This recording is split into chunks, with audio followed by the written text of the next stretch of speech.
Fever stories. Azad Hind Bhagat Singh की कहानी तिरंगे की जुबानी। सुखदेव सम्मोहित सा खड़ा, सामने एक लगभग टूटी हुई कुर्सी पर बैठे अपने आदर्श और महान क्रांतिकारी राम प्रसाद बिस्मिल को बस निहार रहा था।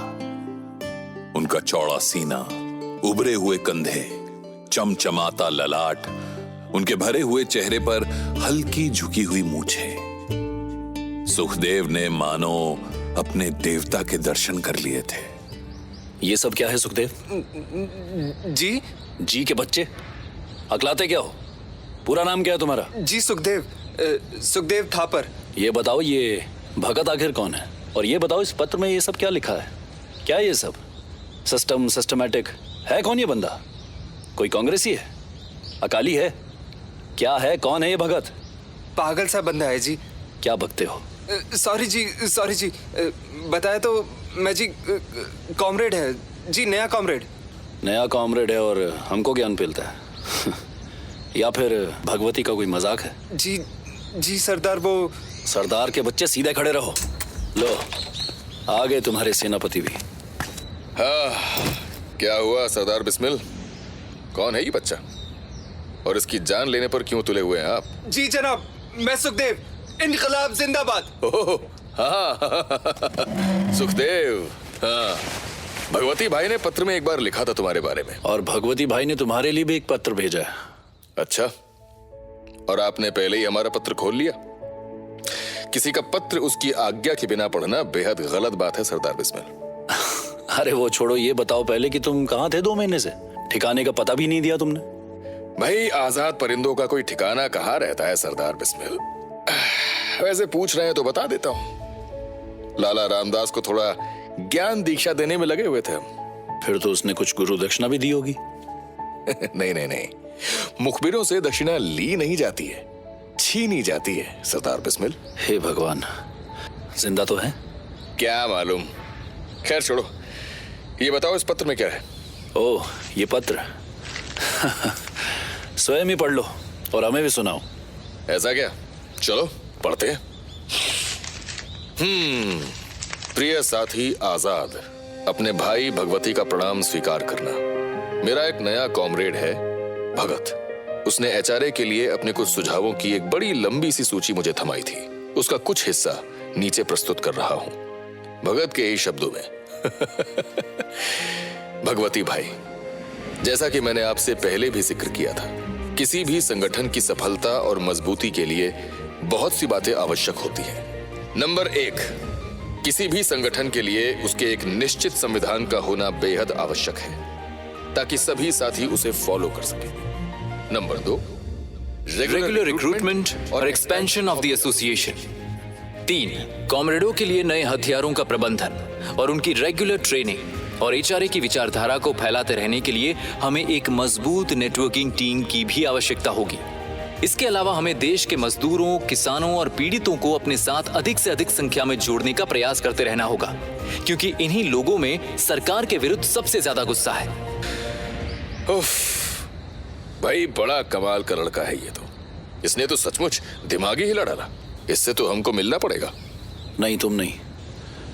कुछ ही दिन में मैं खुद इससे मिलने लाहौर जाऊंगा। भगवती भाई भी एक मीटिंग करने के लिए काफी समय से कह रहे हैं। हाँ तो सुखदेव, जाओ और इस नए कॉमरेड भगत से कहना कि उसके सुझाव पर निश्चित ही विचार किए जाएंगे। जी बिल्कुल सेनापति। और कुछ कहना है? जी, मैंने सुना है आप शायरी बहुत अच्छी करते हैं। हाँ, हो जाए आज तो एक। हाँ सरदार बिस्मिल। ठीक है। वो नई वाली सुनाऊं जो अभी अधूरी है? हाय, हाँ वही। तो सुनो फिर। अर्ज किया है, सरफरोशी की तमन्ना अब हमारे दिल में है, देखना है जोर कितना बाजुए कातिल में है, बाजुए कातिल में है। वक्त आने दे, बता देंगे तुझे आसमां, हम अभी से क्या बताए, क्या हमारे दिल में है, क्या हमारे दिल में है। भगत जान चुका था कि उसकी एचआरए के लिए प्रपोज की गई नीति एचआरए के दिग्गजों तक पहुंच गई थी। अब उसे समझ आ रहा था कि उसकी रगों में बहते गर्म खून ने उसे धोखा दे दिया है। वो इसे अपनी एक गलती समझ रहा था। भगत बहुत नर्वस था, पर वो नहीं जानता था कि उसकी किस्मत यही चाहती है। सुखदेव, अरे तुम कब आए? बस समझो कि अभी अभी अवतरित हुए। सेनापति आजाद से मिले और सरदार बिस्मिल से? अरे खूब जमकर मिले, गले भी लगाए दोनों ने। वाह यार, क्या बात है। कैसे लगते हैं दोनों? और तुमने क्या बातें की? और मेरे बारे में कुछ कहा क्या उन लोगों ने? बताओ ना। हाँ, सॉरी यार, तेरे विचार सुनकर तो इतना भड़क गए थे दोनों की क्या ही बताऊं। अच्छा, वैसे क्या बोल रहे थे? मतलब मेरे विचारों के बारे में बताओ ना। हाँ? क्या बोला था? हाँ, कुछ तो बोला था, याद नहीं आ रहा। अरे क्या यार, याददाश्त ट्रेन के डब्बे में भूल आए क्या? जब तक कुछ मीठा नहीं खा लूं ना, मेरी याददाश्त काम नहीं करती। रसगुल्ला खाएगा? हाँ? तो खिलाएगा? अरे भाई, कैसी बात कर दी तुमने। हाँ, तेरे लिए तो जान हाजिर है सुखदेव। चल तो फिर लालू राम हलवाई के यहाँ, उसके सबसे बढ़िया है। ओ कमला हो गया तू यार, वो तो बहुत ही महंगा हलवाई है। तू रहने दे फिर। और रहने दे कि तू, और मैं कब मना किया यार? बोला ना तेरे लिए जान हाजिर है यार। चल चल चल चल। जब दोनों हलवाई की दुकान पर पहुंचे तो भगवती भाई को पहले से ही वहां बैठा देखकर भगत हैरान रह गया। भगवती भाई, आप भी यहाँ? हाँ, यहाँ रसगुल्ले खाने का मन कर रहा था, सोच चला आया। आपने भी खाने हैं रसगुल्ले? ओ, तो अब समझा, आप दोनों टांग खींच रहे हो मेरी। ओए नाना बापे, ऐसा कुछ नहीं है भाई, हम तो तुझे बधाई देने आए हैं। बधाई? कैसी बधाई? ओ सुखदेव, तूने ही बोला ना कि वो तो मेरी बात से नाराज है। अच्छा, इसने ऐसा बोला था क्या? नहीं तो? अबे झूठे, तूने ही तो बोला था। सच बोल अभी, या फिर मैं जाऊं? यार हद है, मैंने तेरी टांग खींचनी थी बस, उसका भी मौका नहीं दिया तूने। देखो, तुम्हारी बात सुनकर वे लोग थोड़ा बिगड़े तो, पर इम्प्रेस भी हुए तुम्हारे विचारों से, खासकर आजाद भाई। बहुत जल्द वे लोग लाहौर आने वाले हैं, एक सीक्रेट मीटिंग रखेंगे और तुझसे मुलाकात करेंगे। अच्छा, फिर? अरे फिर की यारा, उस सरदार बिस्मिल ते सेनापति आजाद तेन खुद मिलने आएंगे। चाह गए हो तुम उस्ताद? वाह, मुस्कुराहट तो देखिए कॉमरेड भगत की। अब रसगुल्ले इसी खुशी में मेरी तरफ से। ये बात गलत है भगवती भाई, बिल तो भगत ही चुकाएगा। कोई चुकाए, किसे फर्क पड़ता है? मुझे तो पड़ता है। अरे ठीक है, मैं ही दे देता हूँ यार, चल ना।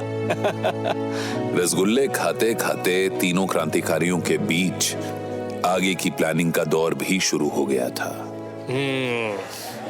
वाह, देखो, इस अच्छी खबर के साथ ही हम सबकी जिम्मेदारियां भी बढ़ गई हैं। मेरे ख्याल से हमें तुम्हारे एचआरए वाले सुझावों को यहाँ लाहौर में सिस्टमैटिक ढंग से लागू कर देना चाहिए। देखो भाई, हम ना काम को 3 हिस्सों में डिवाइड करेंगे। पहला जागरूकता, दूसरा प्रचार और तीसरा प्रदर्शन। देखिए भगवती भाई, आप हमारे लीडर हैं। हमारे हर वायलेंट और शांतिपूर्ण एक्शन की रूपरेखा आपसे बेहतर और कोई तैयार नहीं कर सकता, तो हम आपको ही फॉलो करेंगे। सही बात है, पर हमें समझदार और एक्टिव कॉमरेडों की जरूरत पड़ेगी। उसकी फिक्र मत करो, हमें नए कॉमरेड्स तो मिल ही जाएंगे, पर मैं सोच रहा हूँ शुरुआत कहाँ से करें। मुझे लगता है शुरुआत हमें कॉलेज से ही करनी चाहिए। देखो भगत, प्लान सब तुम्हें मैं बना कर दूंगा, लेकिन बताओ तो सही कि तुम आखिर करना क्या चाहते हो। अब तक हम अपने सोए हुए युवाओं को, अपने कमजोर मजदूरों को, बेबस किसानों को सिर्फ हिला डुला रहे थे, लेकिन इस बार उनकी नींद तोड़ने के लिए उन्हें झकझोरना होगा। इस बार हम उन्हें सिर्फ जगाएंगे नहीं, उनके दिलों में क्रांति और विद्रोह के अंगारे जला देंगे। जंगे आजादी में आपका स्वागत है दोस्तों। मुंह मीठा कीजिए। मुन्ना, 2 रसगुल्ले और ले आई। उसने चीनी मिट्टी की प्लेट से रसगुल्ला उठाकर अपने मुंह में रखा और तेज कदमों से चलता हुआ बिना पलटे वहां से निकल गया। इसके हाव भाव देखकर कभी कभी तो मैं डर जाता हूँ भगवती भाई। इतना जोश है इसकी बातों में कि ये कमीना कह दे तो कोई जान तक दे दे। तुम दोगे? क्या मालूम, शायद एक दिन दे भी दूं। कभी कभी सरस्वती हमारे होठों पर विराजमान हो जाती हैं, कहा सच हो जाता है। सुखदेव नहीं जानता था कि उसने अभी अभी जो कहा है 7 साल बाद शाम के ठीक 7 बजे वो ऐसा ही करेगा। भगत सिंह की ये जिंदगी आगे क्या मोड़ लेती है, ये मैं यानी तिरंगा आपको बताऊंगा अगले एपिसोड में। तब तक सुनते रहिए जय हिंद। आप सुन रहे हैं आजाद हिंद, भगत सिंह की कहानी तिरंगे की ज़बानी, ओनली ऑन फीवर स्टोरीज।